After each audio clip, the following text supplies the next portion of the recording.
Folks, we're going to get started. Order, reinvestment zone number 16, City of Houston meeting. Are there any board members present on Zoom? If so, please identify yourselves. I don't see any. Jennifer Curley, City of Houston. Excellent. Anybody else? Thank you very much. Anybody else from public on Zoom? No? Okay. If you're a Zoom participant, please state your name before speaking and mute yourself if you are not speaking. First order of business.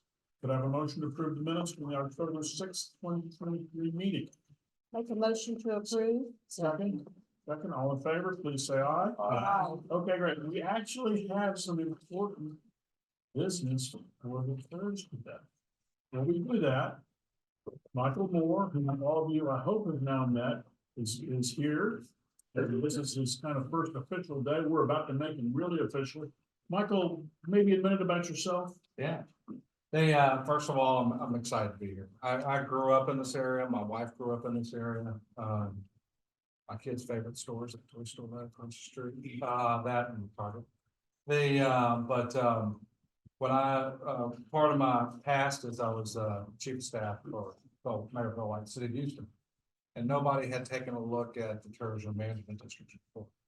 They were just coming out. They were all sprouting all over the city.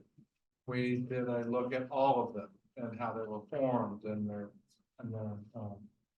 budgets, balance sheets. And one of the things that came up, and I've said this before, it's not the first time I've said this, was, and it was originally said by others, I think it might have been the mayor, was that Uptown is the gold standard to compare everybody else can compare to.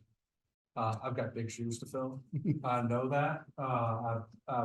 John and I have known each other for a number of years, and when I got the call, I was excited, and I hope the staff, the team have done a lot with all these projects, the boulevard, the park, etc. And I hope to keep that same standard that y'all expect with all the projects and how the district's run. Got a lot of work to continue to do on what y'all done so far, and I'm excited to get to know y'all. I hope to set a time and have coffee or lunch with each one of you and just talk about what y'all, some of the stuff you've done, some of the stuff you'd like to see done, and look forward to it. Thank you, Michael. Maybe take a minute to introduce each of ourselves to Michael. I'm Steve Lerner, Chair of the Uptown Development Authority and Uptown TIRZ, TIRZ partners in the real estate business. Kendall Miller, Tanglewood Corporation, and Secretary of the Board. Oh, God, honey, you have to retire. For what? Everything.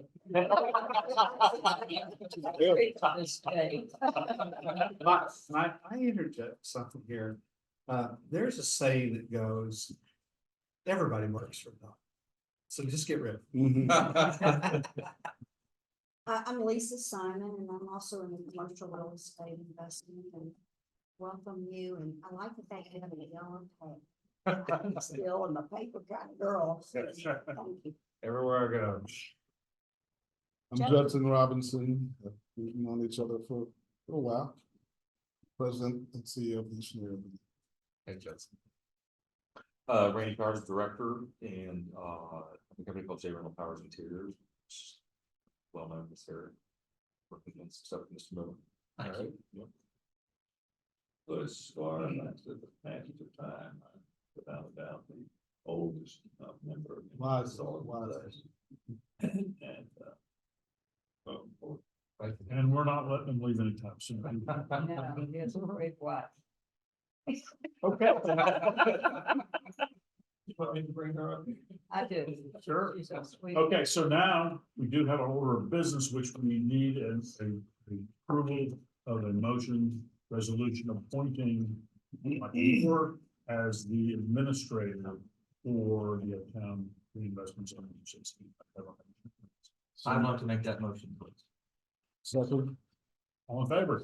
Say aye. All right. Okay, great. And now we will suspend reinvestment zone number 16. Michael, you'll get used to this. I'll go back and forth between these things. And we will now call the order of Uptown Development Authority meeting. Board members on Zoom, presumably none still. Members of the public on Zoom, please identify yourself. Jennifer Curley, City of Houston. Thank you. More expensive. Do we have any, public, nothing from the public? Okay. Next order of business is approving the minutes. If I could have a motion to approve the minutes from October sixth. Second, all in favor, please say aye. Aye, okay. Now we get to do this again. This is approval of resolution appointing Mr. Moore as the Uptown Development Authority Administrator. Have a motion, please. I'd like to make that motion. Second? Second. All in favor? Okay, it's official. What was that? Something we were supposed to be done, but it's not. Did John resign in that position? Well, yes, for those positions, technically, yes, we can only have one person in charge at a time, and as most of you know, having two people in charge of the same thing is usually not a good plan. However. That's how it works at mine. They They told me I can't sign checks anymore, so. So no, It- John is still employed, perhaps that's the right way to say it, John, through the end of the month. I like However, to say I used to be someone. You're still, but Michael is our president CEO. He is our administrator. You know, that's the term that we use for the TIRZ and Development Authority. He has fully replaced John in those roles. And we are thrilled to have. him. Welcome aboard. Mr. Chairman, could I have a minute? A minute. Once he was announced and Steve told me, and what was my response? Michael Moore, that's pretty amazing. So, I will tell you that, very early on in this process, once it was announced, invited Michael in for any kind of major meeting that was going on. Plugged in, he's listening, and, I will tell you, I think the selection process, I'm impressed. And, I'm excited to see where he leads, because we're different. But he's learning very fast. He's got a great staff, and I gotta thank all the staff members that are here who really and truly can take care of about 90% of what has to happen, and you're here for the dirty work. So thank you, and I thank you. Appreciate what you do. So thank you, Mr. Chair. Thank you, John. Okay, so on to our more typical order of business. We're going to get our review of the quarterly investment report and turn over to Shannon. Okay, thank you, Mr. Chairman. So we have two reporting periods that we're presenting to you today. The first one is for April through June 30th of 23, the last quarter in our previous fiscal year. The report is 2 pages. This first page of the report just looks at each of the funds and the deposits we have with the different banking institutions. You can tell we have here the Capital Projects Fund on page 5. We had just over 2.8 million in deposits with Capital One Bank. Who's our primary depository. I'll give you a minute to get there. Okay, and then we also have just a little bit with Regions, just over $370,000 with the Regions. And then we go into the middle section, our infrastructure funds. These where we receive our tax increment from the city of Houston through our trustee, which is the Bank of New York Mellon. You can see at the end of this reporting period, we had just over 56 million in those funds. But this represents the increment, which usually comes in at the last of the year in June. And so we get our increment from the city of Houston, and we get our increment from HISD. Lastly, for affordable housing, you can also see that at the end of the period, we had just over $6.3 million within those affordable housing funds. I'll remind you that we have 6.2 million with Texas Capital Bank sitting there in CDs, investments there. And then the balance of that 72,000 is with the Bank of New York Mellon. On the second page, it talks about Is that debt service reserve? that 6.3 is debt service reserve. Yes, Texas Capital Bank is holding on to the reserve. And the second page kind of outlines those deposits that require collateral. And all of our funds are sufficiently collateralized according to the policy. You can see that we're collateralized with government agencies, with both Capital One and Regions. And then the Bank of New York Mellon, those increment funds are in a money market fund of Dreyfus Treasury Prime Cash Management. So those are approved investments for those funds. And then in the middle of this report, or actually toward the end, it talks about the compliance training. Our policy and the state law requires 10 hours of training every 2 years. We are due in 24, in which Michael Moore and myself will do the 10 hours of training to comply with the Public Funds Investment Act. And then toward the end, it's just a list of those brokers and bankers that we are currently doing business with. And then, so the next reporting period is for the first quarter of this fiscal year. It's from July 23 to September 30th of 23. Again, the same format. You can see that we're spending down some of those funds. Capital One Bank just had over 2.9 million. Regions, 500,000.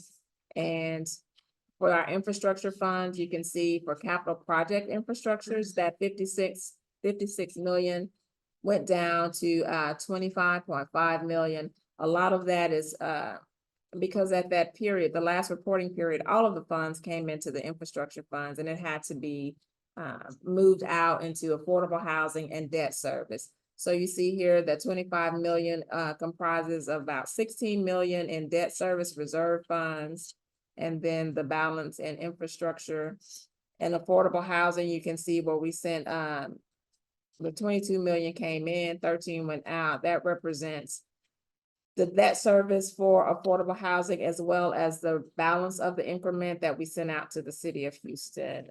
We sent just over $8 million to the housing funds for this increment period. That's over and above the bonds. That's over and above. So, you know, in the past, before we issued the $100 million in 21, we used to give a check of about 13 to 14 million. Well, now we keep the reserve, the debt service is 6 million or so on that 100 million, and we still send about 8 million to affordable housing.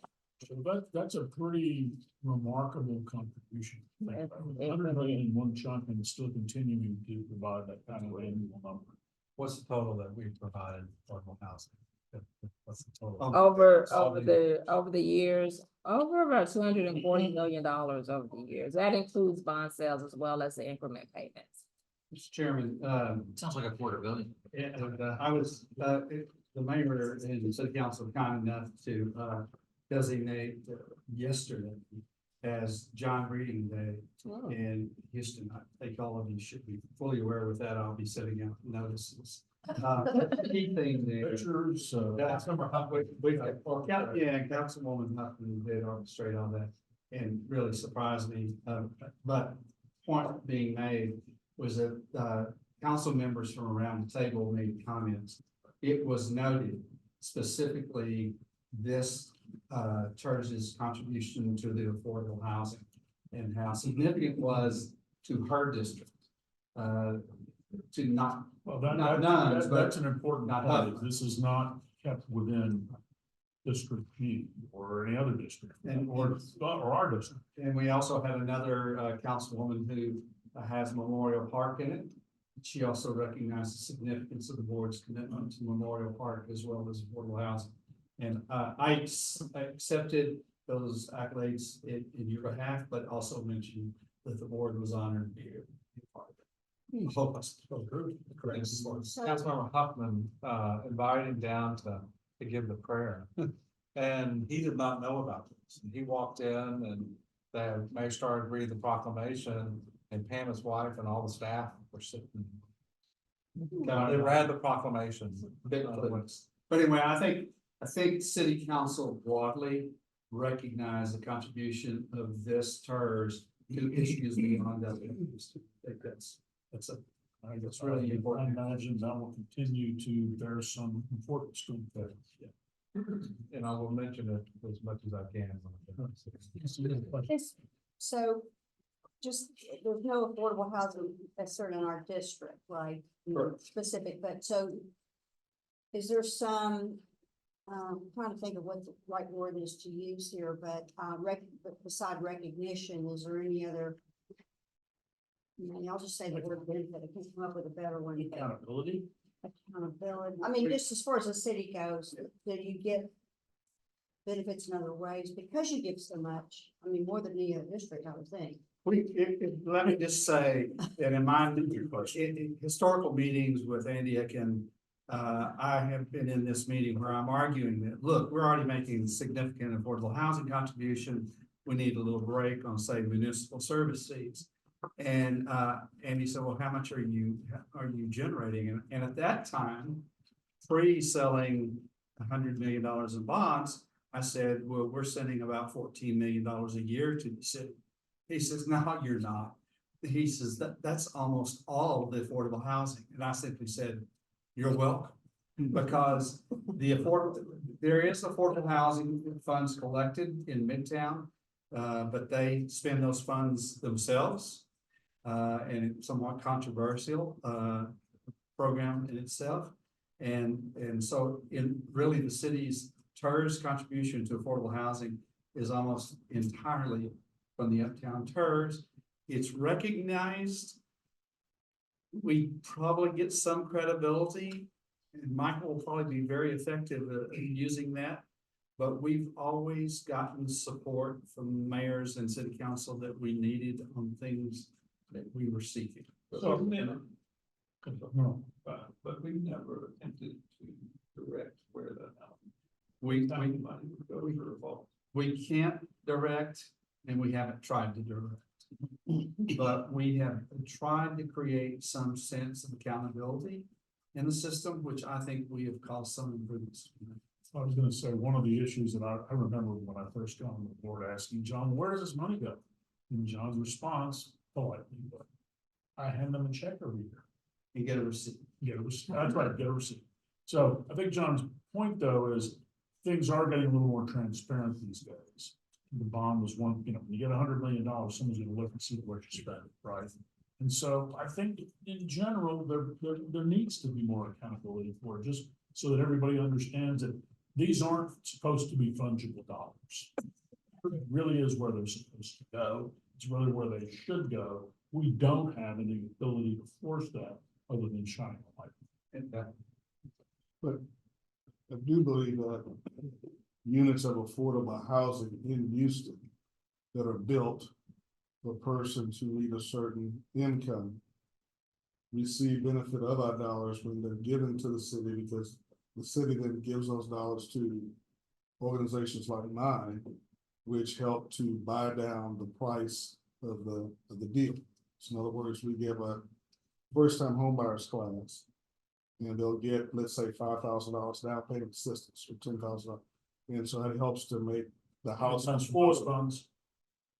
Good. Yeah, so it comes from a combination of different, but this is one of those places it comes from. Okay. So then it makes, the person who makes $75,000 a year capable of buying a house that costs $250,000 because they now have the additional down payment required so they can afford the eventual mortgage.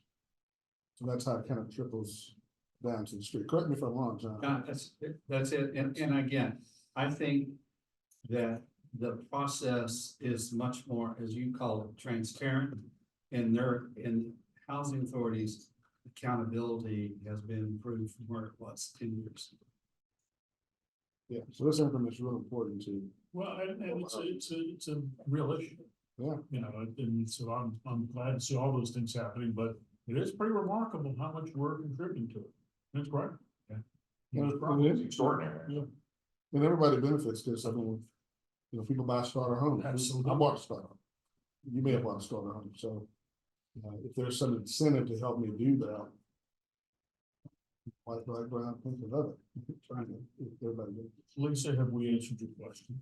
And whether you want it? It's perfectly cloudy. Thank you. That is kind of what it is, though. You're not wrong.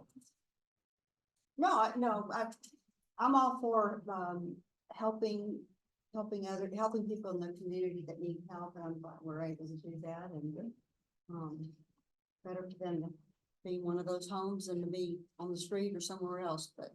So Judson, in your instance, the affordable housing funds are helping with down payment, but that person has to qualify for a loan that assumes responsibility for a mortgage, moves into a neighborhood. Right. This is just assistance. Yeah, just to help to bring the numbers into, an affordable deal. So that the numbers line up. 50 years ago, I could have used that help. Yeah, we had, Changed a little bit, man. yeah, we had arms back in the day when you and I bought our place. Fixed it for 5 years and we jumped again, then we jumped again. Yeah.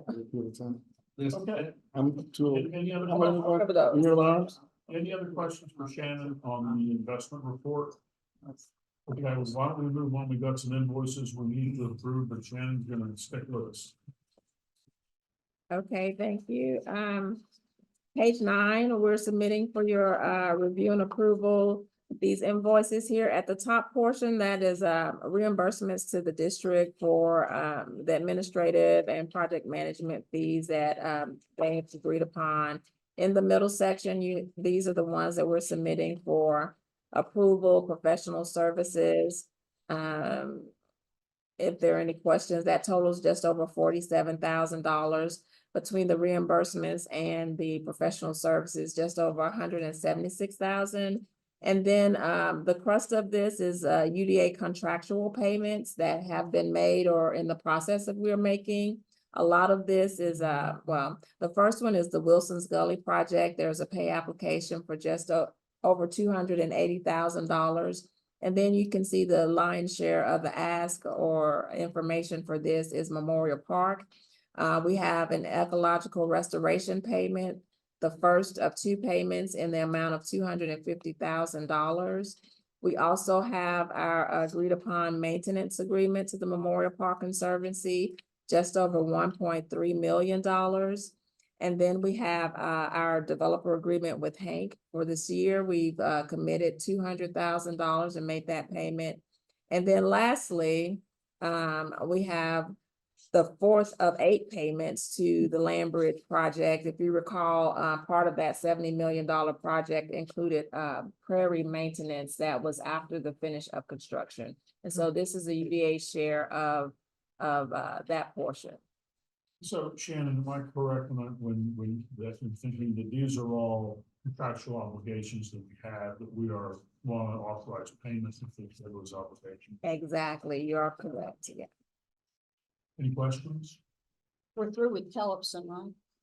No? Yes, we are through with Tellefson. These payments, these maintenance, prairie maintenance payments, we make those to Memorial Park Conservancy.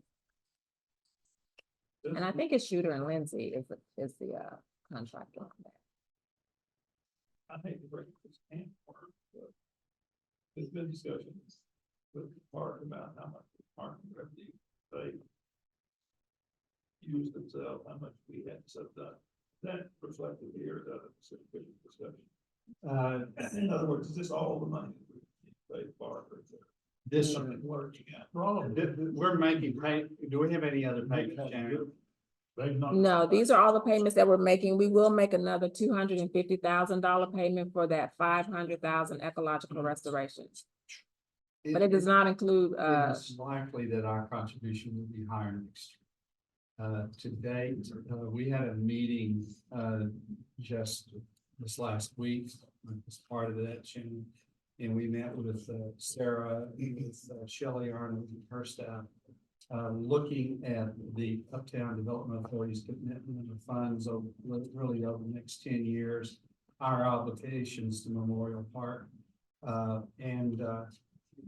Interesting, it looks like we're in good shape, not great shape, but achievable shape. And there was a report from them at that time that their parking revenue was less than they had anticipated. For those of you who have been involved through the Standards Committee, you know that was authorized. It then took some time to get it through their contractor, and it probably came online at least a quarter late. And so they're not The increases. yeah, the increase and so they're not seeing the revenue that they had hoped showing up in June or so. And so I think that the essence was Shannon and their financial people were going to work back and forth. They think it will grow, and they think it's primarily a timing issue, but we're monitoring that. But they've been supportive and acknowledged that we have no interest in seeing our commitment continue to expand. due to the limited resources. They're acutely aware. And they're aggressive, they're raising parking rates. They're, Doing what they can. they're really doing, they're approaching it in a very fair manner. So it's likely. Obviously, I don't think we can say that. I think we can say that. I think we can say they're likely to increase, but probably in a manageable, it could be a lot smaller than it was at the current rate. We have to see what happens when that new rate kicks in. First quarter of next year. They're When they collecting start now. getting, Yeah, but they won't get it until the beginning of next year. next year, We'll yeah. know a lot, more hopefully, I don't know about January meeting, but definitely about February. Yeah. It's something to keep an eye on. But you're certainly supposed to raise that question. Because it's out there, yes. Yeah. Okay, if there, are there any other questions? If not, I'm happy to entertain a motion to approve the invoices. Summer, second. Thank you. All in favor, please say aye. Aye. Okay. Darren, if you can, motion's approved. Darren, if you please give us a review of the MWDB report. Okay, page 12 is the summary for our MWDBE, SBE expenditures. The top portion looks at cumulative. You can see that with a 24% professional goal, we're at 41%, a construction goal of 17%. Cumulatively, we're at 24%. The bottom section looks at this current fiscal year to date. Professional services, 57%, and then construction is 63%. Currently, the only construction project that we have is the Wilson's Gully. And Robert could probably speak more, but a lot of the work that they did here on the payout before this 280 was largely for a DBE firm. And so that's why you see such a great percentage there, but that'll probably level off, still expected to exceed 17%. But as they continue on the project, that will come down some, but that particular subcontractor did a lot in Karami, I believe it is. And then you have the professional services, you have the two graphs that just kind of looks graphically at what those percentages are looking like over the fiscal year to date. Are there questions or concerns?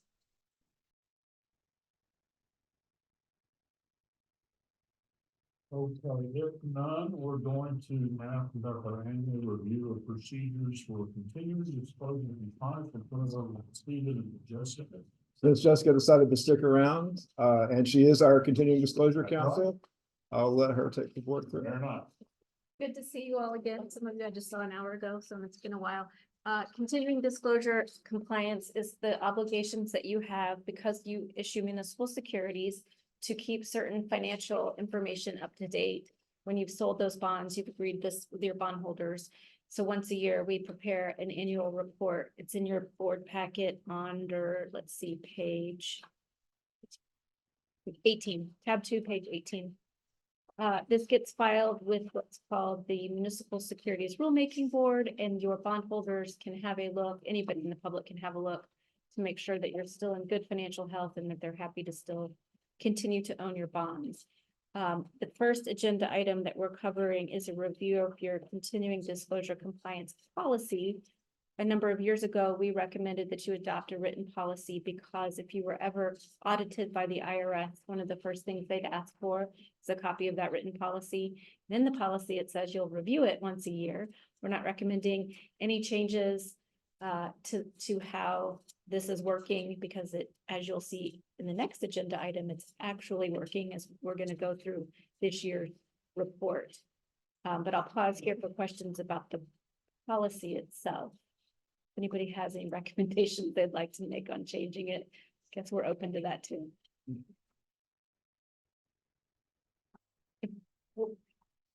There's not a format that they dictate that you use. Oh, Well, no, municipal issuers look differently in different spaces. As a special purpose district, you have limited staff, you rely heavily on consultants, so that looks different than, say, city, state, county, all of whom fall under the same rules. So it is issuer specific. Jessica, Yes, sir. I believe the annual financial information and operating data, that we're gonna actually ask to be approved here in a moment is on page 18. I think as board members are sitting here looking at this, you might say, well, my goodness, what in the world could we suggest that we add to this? You might just look So, at the sorry, context. I wasn't asking for suggestions. on I adding to the understand, report. but to have an idea of even what's included in the plan might be. Okay, well, let me, in connection with the policy, let me say this about that.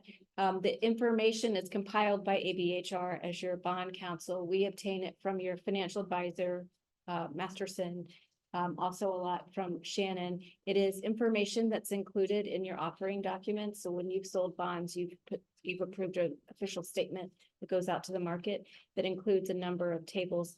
It shown here that relate to your tax collections, overlapping debt. And it is brought forward once a year as we put this annual report together. Does that address at all your question, if I understood it? And the focus of the information would be for holders of the bonds or people who might want to buy the bonds to be able to inform themselves of our ability to continue making payments on those bonds, our financial condition. But you don't do a history for them, really, a comparison, well, no, never mind here. Some of it does show historical. There's a good bit of data. historical information, I mean, I would look for. including the Explaining- increment and collections here on page 21. Mm-hmm. You can follow, it, but back to the beginning. Never mind. Sorry. You can also look at the coverages, the debt coverages. Coverages there. The way I would look at it is probably. the most Absolutely. important I thing. think that's what investors do look at first. Assuming that you're comfortable with the values, that's on page 20. And you can see, we're really checking. The other key part of the role that ABHR plays with this is that they advise us if we would ever need to file what's called material event notice. If something happens and I feel like, or Shannon feels like, or any management or the board feels like our financial position has substantially deteriorated, we would talk to Jessica and ABHR and file what's called material event notice with the MSRB. There's a list of 16 very specific material events that you have to notify. Let me rephrase that. There's a series of 16 events. Some of them are more or less specific. One would include financial difficulties of the issuer. Others include, and most common is if your rating agency changes your rating, we would file a material event for that too. Other questions? So we can have a motion to do two things then, You Jessica? sure can. Okay, so I would ask for a motion to evidence the review of the procedures and then to approve that we file this report with the authority's continuing disclosure of information agreement as required by the SEC. I can get a motion to that effect.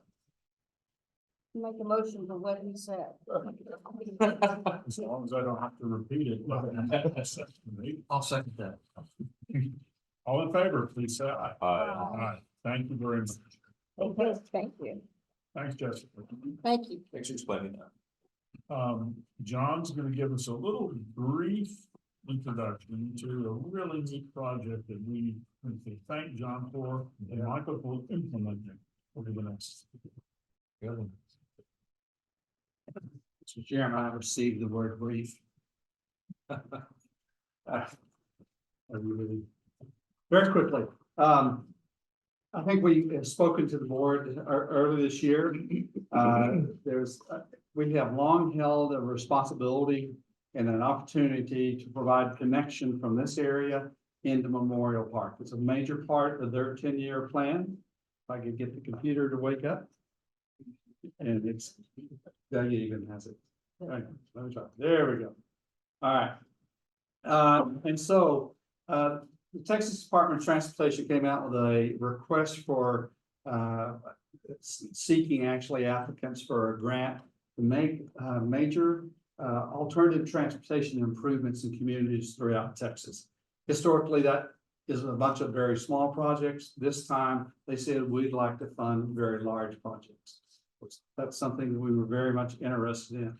The management district board of directors authorized our submittal of a grant in support of the TIRZ's efforts to provide connectivity to Memorial Park. Delia, I think you're gonna click it because it's not. And so it's part of the 10-year plan. We're working with TxDOT, we're working with the Memorial Park Conservancy, with the Arboretum, and with ourselves and City of Houston Parks and Recreation Department. And we submitted this grant in June of this year, and they made the award in October, totaling $18.56 million for the grant. We received a lot of interest from the community, excited about this opportunity. Let me show you a little bit about the project, Delia, if you'll advance that. So you're looking at a slide that begins here. This is San Felipe. This is the West Loop. Post Oak Boulevard coming down. This would be Woodway. Buffalo Bayou. This is Woodway, and then Memorial. And so what our hope is to build a clear 14-foot wide trail for pedestrians and for bicycles, joggers and others who want to go through the area. It begins roughly at Uptown Park and Post Oak Boulevard, goes through that park area that we already have. It then proceeds along the West Loop in a dedicated right-of-way along the West Loop to Buffalo Bayou, at which point there is a bridge that takes us into the old archery range, gives us an opportunity to not only cross over the bayou, but lower ourselves in elevation to a point that would take us underneath the West Loop frontage road and main lane bridges coming out on the east side, going into the Arboretum up to Woodway, and also building a trail that would come down from Memorial and providing access into the heart of the park. Go ahead. Again, here's just a little bit of blow up of the specific area here at Post Oak Boulevard. Eden's is dedicating right away along the front of their property.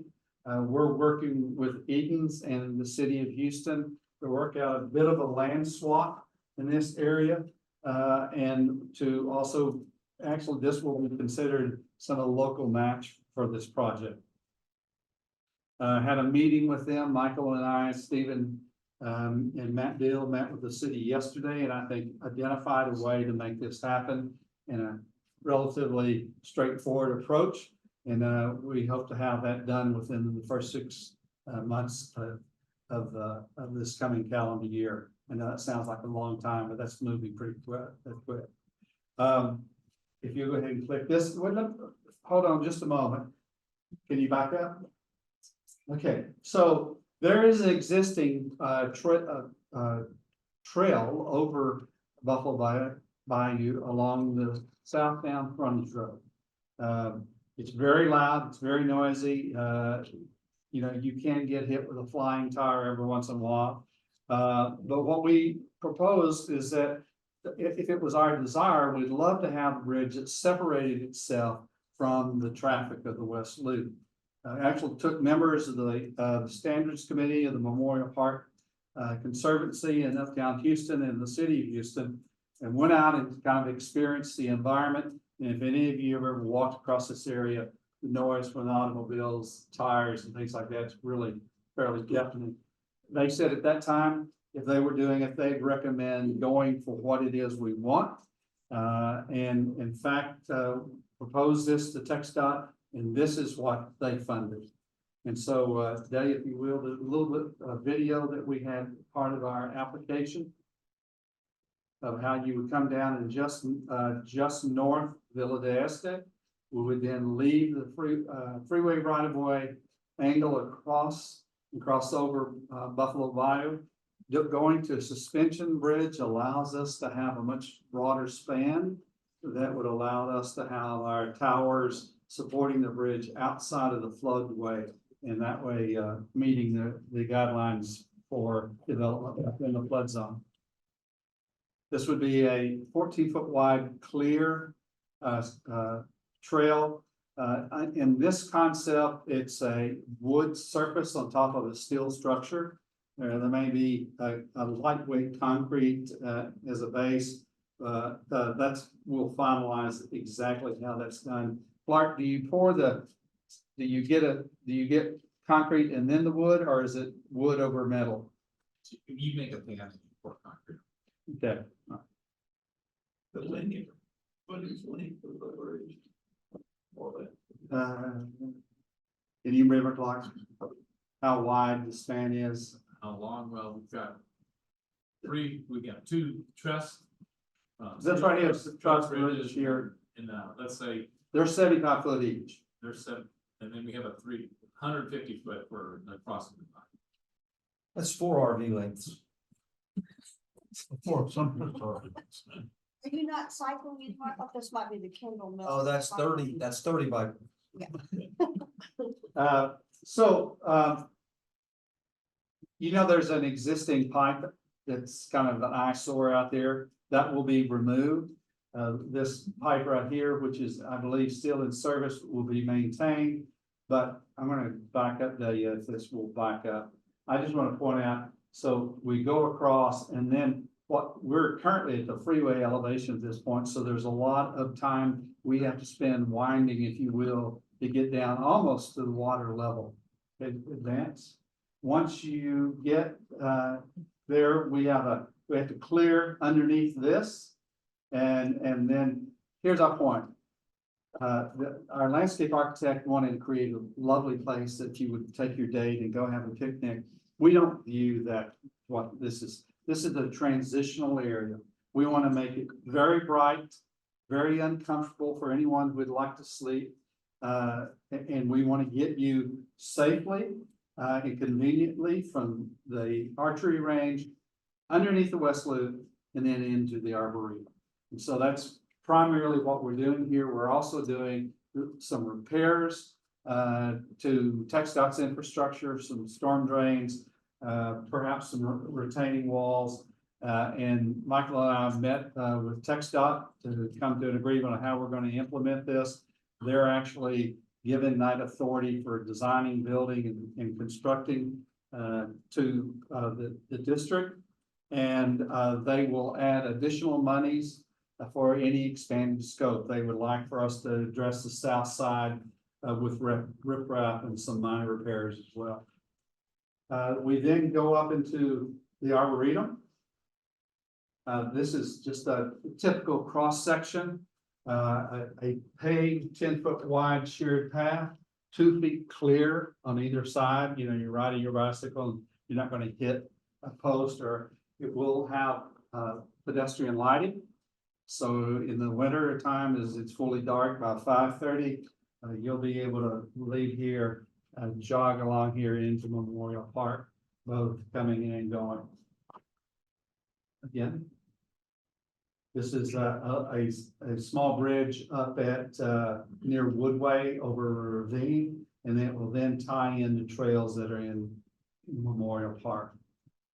We'll also build a trail in the woods as well from Woodway up to Memorial Drive. So we have presented this. This is really a joint project between the management district and the Uptown Development Authority. The management district is unique in that it can receive federal transportation grants directly. And so the district will be receiving the funds, then we'll work with this organization to implement it. And this organization will be providing some local match to help make this project work. Together, the district and the Uptown Development Authority, Shannon, about $3 million, 20 million 6 is total. I think is that number in this slide. Yes, down at the bottom, our grant is for 18,556,000, and the project cost is currently estimated at 20,700,000. It is our intent through the district to secure professional services, engineers, architects, environmental groups to do the full documentation. It is our hope to have design completed by December of 2024 and be able to bid it at that time and begin construction first quarter of 2025. Basically saying that right next. And we try to find some simple way to communicate that we do have the funds to provide that local match, implement this project. But beginning funds across the top. And then other revenues, and those other revenues would be funds coming from the management district as well as the grant. And then the expenditure of funds across time for the project itself, as well as any other project that we have. And then Shannon's projected ending cash balance showing a positive balance throughout the year. That is a very real possibility, if and when the federal government adopts a budget for this year. We're currently earmarked for an additional $4 million to work toward this project. With or without those funds, project is feasible and at the same time, us meeting all of our other responsibilities. Yes, ma'am. So maintaining it will be on, like we maintain the water wall. So there'll be probably multiple levels. Memorial Park Conservancy will recognize their responsibility for maintenance of trails that are parked or on the edge of the Arboretum. We will most likely have to maintain from Post Oak Boulevard to Buffalo Bayou. We maintain that area along the West Loop now. And so, but maintenance is fully aware of that cost and expense in this program. Yes, sir. Who's gonna own the bridge? Is this a trick question? No. The humor in that is when we jointly do projects with the organization. At a minimum, the Uptown Development Authority, this organization will own that. Currently, the Uptown Development Authority owns the BRT stations. The Uptown Development Authority owns Waterwall Park. The Uptown Development Authority owns our transit center down on the south end. And so it will likely be that at some point, I mean, look, the bridge at some point becomes part of the park. That's really what I was. And I think that's part of agreements that I would say will have to be clarified over the coming years. This was really not between the district and this really was, well, at what point is it not ours anymore? I think Shelley has already acknowledged her responsibility for maintenance. Good. That's step one. Absolutely. Yes, sir. Too. You from the one line, that would bridge to the bio. Would you be to the east would be Memorial Park, where was the park down in relation to the bridge? The east or west or right down? So you're saying It's completely inside the park. Yeah. you got a plan to, the bottom line, if you went to the middle of the bayou or middle of the bridge and dropped it down, would you be in the park? I think you'd be in the floodway.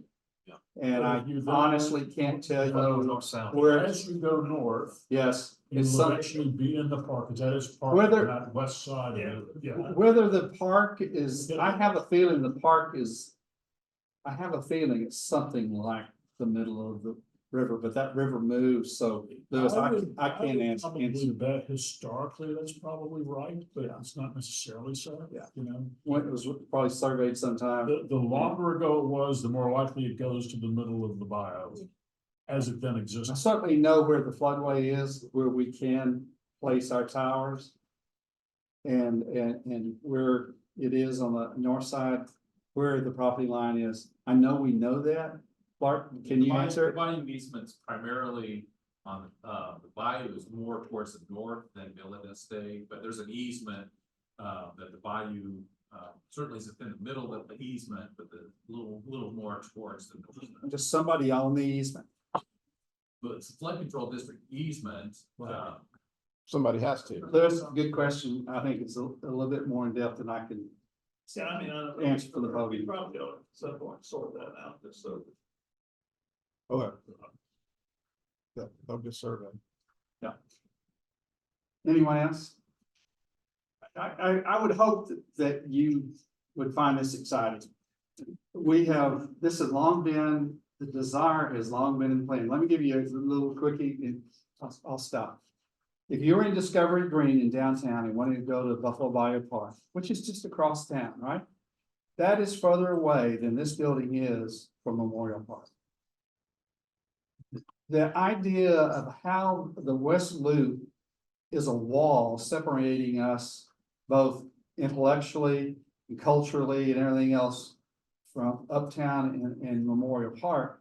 I hope that this will be a way to kind of break through that wall. And that the idea that you could go jogging or running from this hotel into the park year round, 5:30 dark to 9:30 dark. I think it'd be a great asset, not only for us going into the park, but for people in the community that are in the park coming into this area too. So this is a great project, $20 million worth of improvements, another signature element, the western gateway to Memorial Park. I'm excited that this is here, and we've been working on it a long time, but we've spent our money on everything else, on everybody else's project in the park. This is for us. It connects us with the inside, the loopers, you know, they won't go Right. outside the loop. That's right. Well, it's a very dangerous intersection to try to get from this side to over. Yes, and it causes people to deter. To not go to the park, or, drive to the park, then turn, Okay, I think that concludes our business, but I do, before we adjourn, I do want to say one thing, which is to simply say to John Reed, thank you for 37 incredibly wonderful years. Better before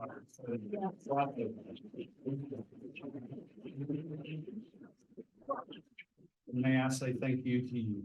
It's been an honor, a privilege to get to do incredibly fun things with an incredible board that keeps giving. And I appreciate your leadership. Thank you. And we're really welcome to that, Mike and Boyd, Oh, yeah. because we've gone from one terrific person to another, and really, we had a great process. Several of us participated in it, came to the right place, and we're just thrilled. Thank you. We will now recess, Town Development Authority meeting, reconvene the term meeting, and adjourn reinvestment zones in 16 City of Houston and the Uptown Development Authority. Thanks, everybody.